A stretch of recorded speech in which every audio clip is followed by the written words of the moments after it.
Here we are. The portal of lights shimmers before us, a swirling vortex of energy we finally managed to open. The air itself seems to hum with a strange ancient music, peppered with voices from a time long past. Starlight symbols, like glowing butterflies, flutter around us, dancing in the wind. Baymax, ever the pragmatist, raises a hand to scan the phenomenon. These particles, he states, his voice calm amidst the chaos, are memories encoded as light. It's a breathtaking, terrifying sight, but we came here for answers. Solin, his face set with determination, takes a deep breath. Without a word, he steps through the shimmering veil. Hiro and I exchange a quick glance, a silent agreement, and we follow him into the unknown. The sensation is like falling through a dream when we open our eyes. We're not standing on solid ground, we're floating.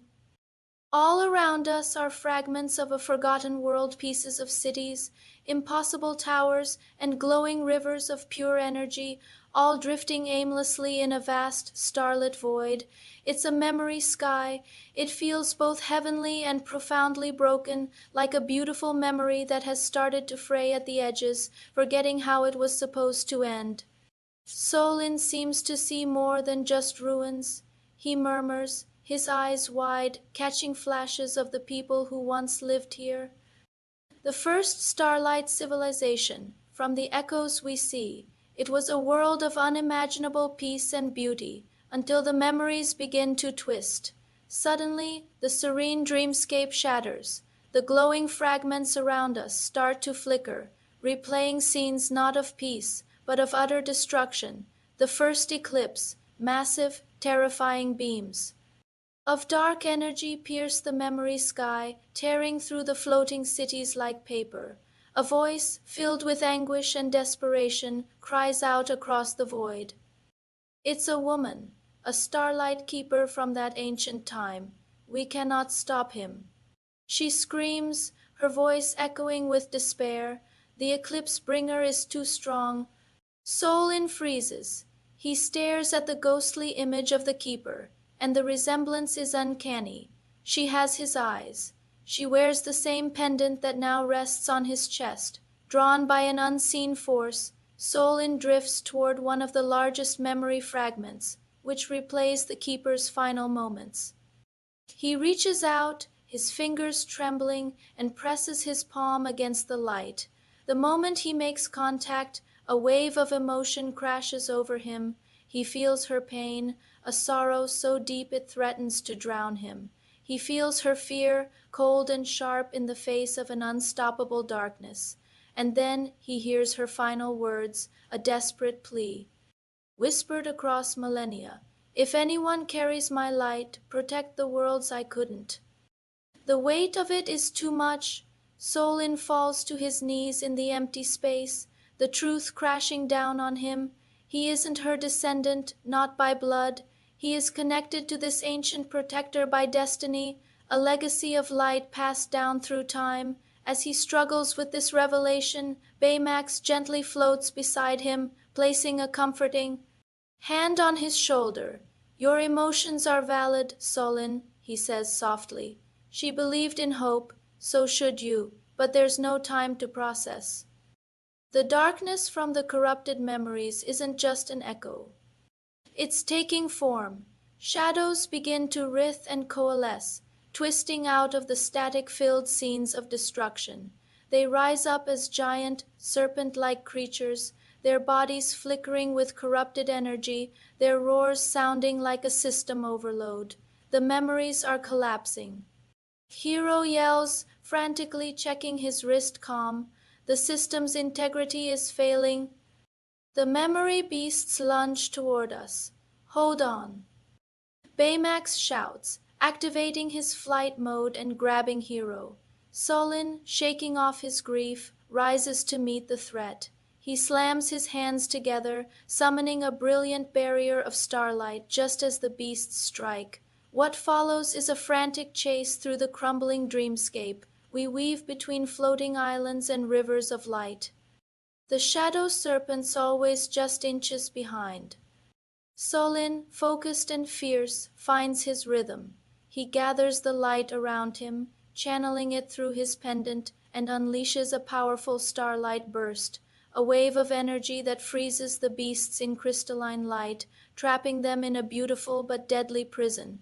With the immediate threat contained, we race toward the only structure that seems whole, a colossal floating crystal tower pulsating at the heart of the memory sky.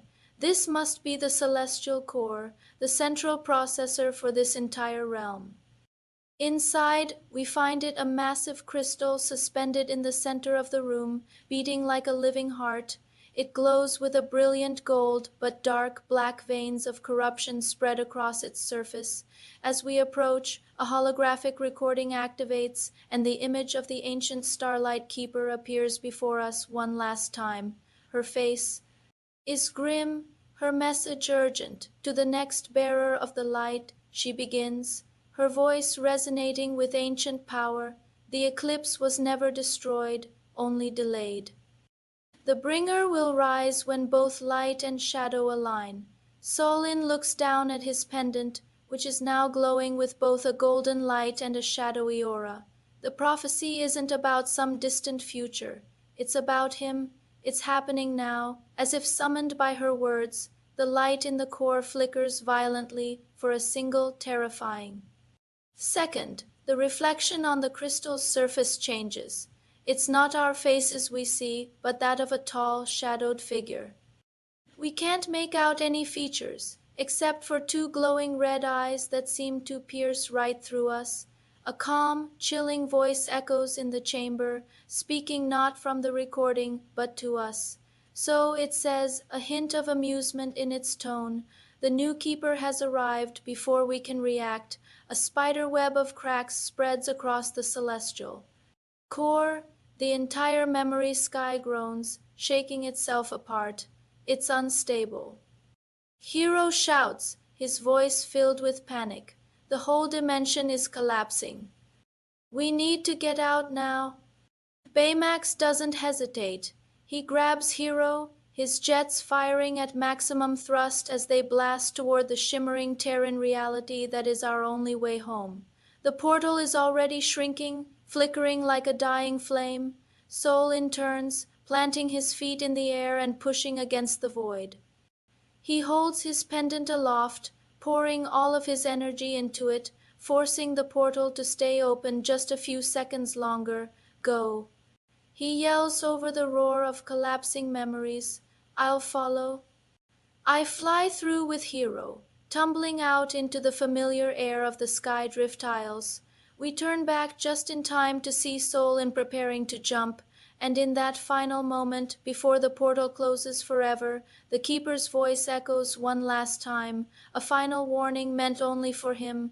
Remember, Solin? The eclipse feeds on forgotten light. Then he leaps, the portal snaps shut behind him, and the memory sky is gone. We crash onto the cold stone of the ruins, exhausted, bruised, but alive. For a long moment, no one speaks. We just lie there, catching our breath, the phantom hum of the memory sky still ringing in our ears. Solin slowly pushes himself up. His pendant is still glowing, but it's different now. Its light is split, one half a brilliant gold, the other a deep, consuming shadow. Hiro looks from the pendant to Solin's face, his voice barely a whisper. He's coming. Isn't he? Solin doesn't look at us. His gaze is fixed on the horizon, where the sun is setting and the sky is slowly darkening, the shadows stretching long and deep. Yes, he says, his voice heavy with the weight of his new reality. The real eclipse has begun. Thanks for watching. If you want to see what happens next, make sure to follow and subscribe.